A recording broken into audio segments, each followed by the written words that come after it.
Back in studio with Emery Hunt, Bryant McFadden, the two-time Super Bowl champ, joining the conversation as well. And I want to start right there with this Dallas defense, because on the 3-game win streak, it's much of what we talked about. Quinnen Williams, the new piece in the middle, it sort of bred this belief in all aspects, all levels of this defense. We saw none of that. Dallas felt like they remembered who they were through the first 9 weeks of the season. What did you see defensively? The fact that they couldn't get off the field, and Detroit was winning a lot on first down. Every time you look up, it was second and short, third and manageable, and that's because they wasn't winning the point of attack, which in what they've won the last couple of weeks, which is why they were on this win streak.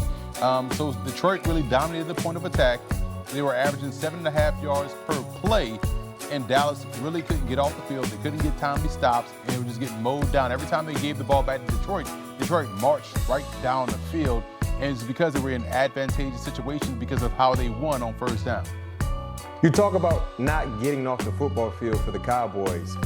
First and second downs were the death of the Cowboys. Because to your point, Emery, the Detroit Lions were 3 of 8 on third downs.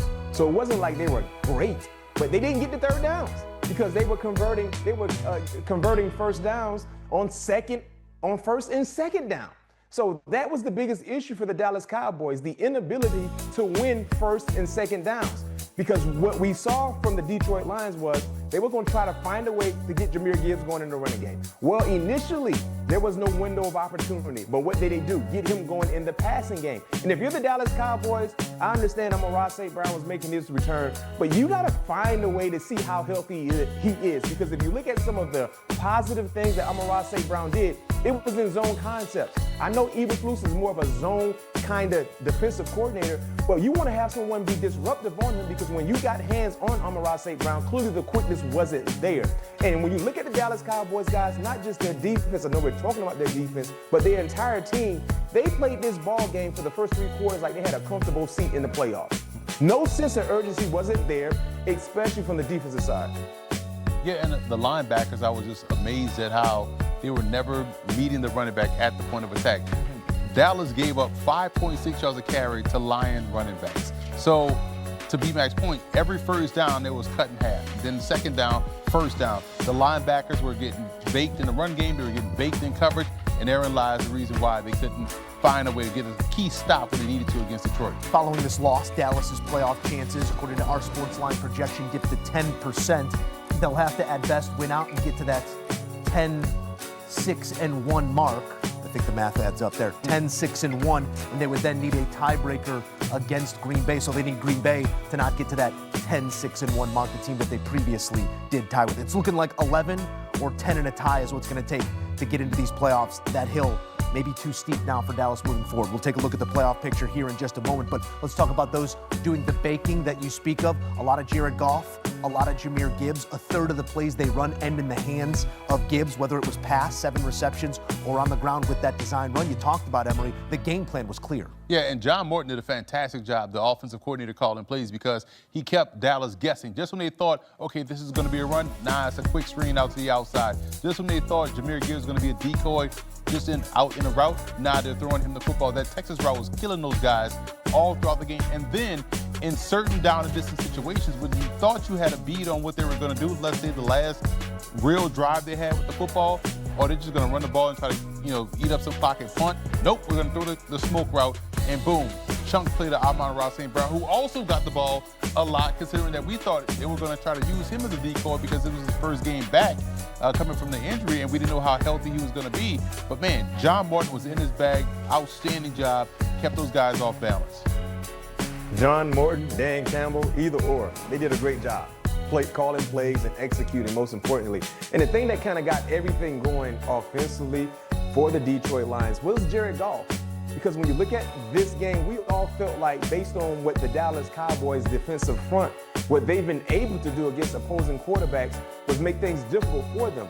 Well, Jared Goff didn't have any discomfort at all. Yes, he was sacked once. They kind of moved him off his spots here or there, but for the most part, he was going through his progressions and he was able to execute to the level that you talked about, Emery, to Jahmyr Gibbs, to J-Mo, to Amon-Ra St. Brown. I mean, this is who Jared Goff is when you provide a sense of comfort for him to work from within in the pocket. And the Dallas Cowboys, like I said, man, I don't understand when you watch this game, we knew what was at stake. We talked about this being potentially a Game 7 situation.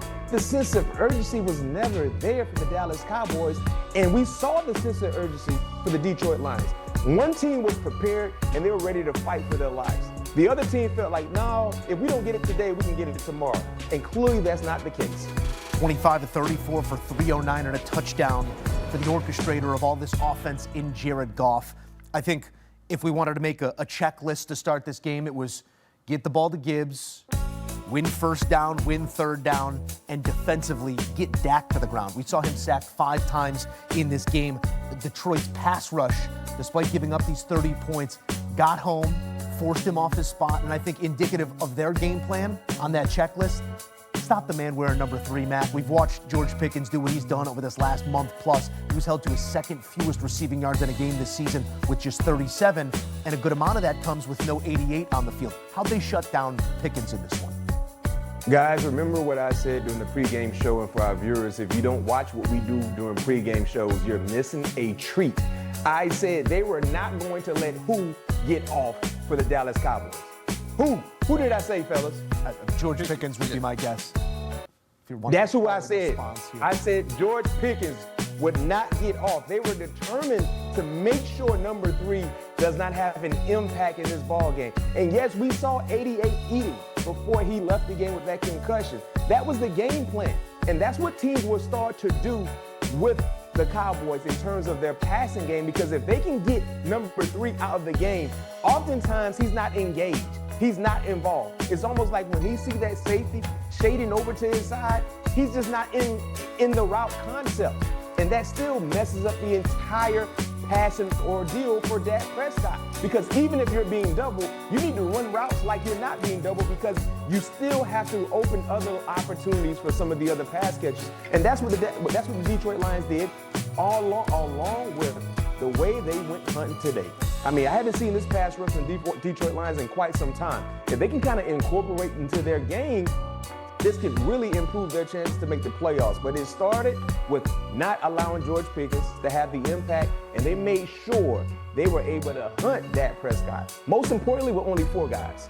I felt bad for Nate Thomas because he's a former Raging Cajun. He was out there struggling against Aiden Hutchinson all evening long, to the point where it allowed Al-Qaeda Muhammad to go out there and ball out and got 3 sacks on Dak Prescott. And the crazy part is, when you think about how they were getting pressure, it was just straight up one-on-ones. It wasn't any games or twists or something like that. It was, my guy is better than your guy. We're going to beat your guy one-on-one. We're going to get Dak Prescott on the ground. It also helped them turn up the heat when they needed to. And when you're able to rush with 4 when you need to, it allowed those linebackers to do what they need to do in coverage, allowed those defensive backs that B-Mac talked about to take away George Pickens. But man, Aiden Hutchinson with the pressure and some sacks, and also what we saw from Al-Qaeda Muhammad, really made life a living hell for Dak Prescott back in the pocket. It all adds up to an 8th win of the season for the Detroit Lions, and a big boost in our sports line projection in terms of their playoff hopes, now up to a 53%.